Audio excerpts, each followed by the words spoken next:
Easy steno YouTube channel पर आप सभी का स्वागत है। डिक्टेशन 5 सेकंड बाद स्टार्ट होगी।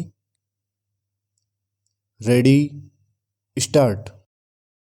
सभापति महोदय, आज हमारे देश में जो ऊपर से लेकर नीचे तक शिक्षा दी जा रही है उसमें व्यवस्था ही एक कारण है जिसकी वजह से शिक्षा का स्तर गिरता जा रहा है।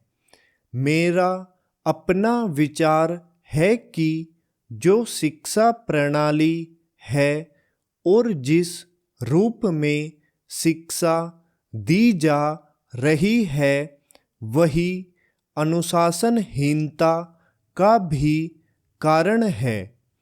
अपने देश और प्रदेश में हर एक की अपनी अपनी भाषा है और वह बालक जो इस देश में पैदा हुआ है, जो अपनी मातृभाषा की गोद में पला है, उसको यदि अपनी मातृभाषा में ही शिक्षा दी जाए तो मेरा विचार है कि शिक्षा का स्तर ठीक हो सकता है।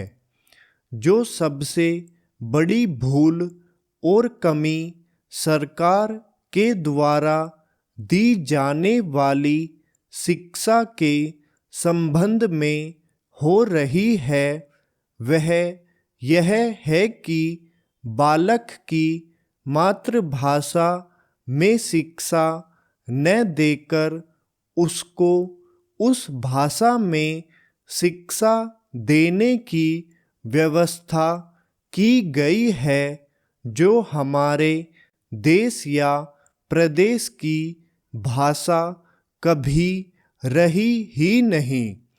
मेरा अभिप्राय विदेशी भाषा अंग्रेजी से है। मैं यह मानकर चलता हूँ कि जब से यह भाषा इस देश में आई है, चाहे वह किसी कारण से आई हो, इसे आप भी और इस माननीय सदन के सदस्य भी जानते हैं कि उससे बुरे परिणाम ही निकले हैं। कोई भलाई नहीं हुई है।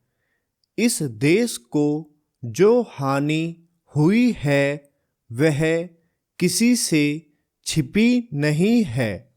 हम देख रहे हैं कि हमारे यहाँ जितना फैशन बढ़ रहा है और जितनी वेशभूषा बिगड़ रही है वह सब अंग्रेजी भाषा के ही कारण है।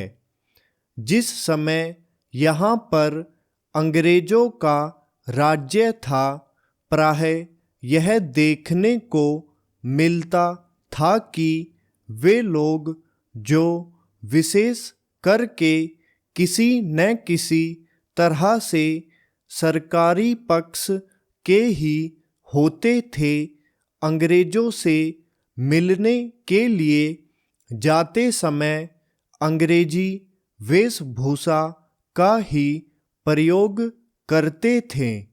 परंतु यह इस प्रदेश और इस देश का दुर्भाग्य है कि अंग्रेजों का राज्य समाप्त हो जाने के बाद भी लोग उनकी वेशभूषा को पहनते चले जा रहे हैं।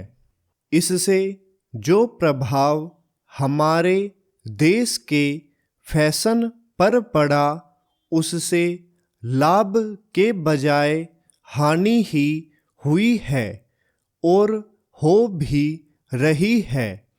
मेरा ऐसा विचार है कि अंग्रेजी वेशभूषा से इस देश को बहुत हानि हुई है। भारत की गौरवपूर्ण सभ्यता और संस्कृति के संरक्षण पर पर्याप्त ध्यान देने की आवश्यकता है। स्टॉप।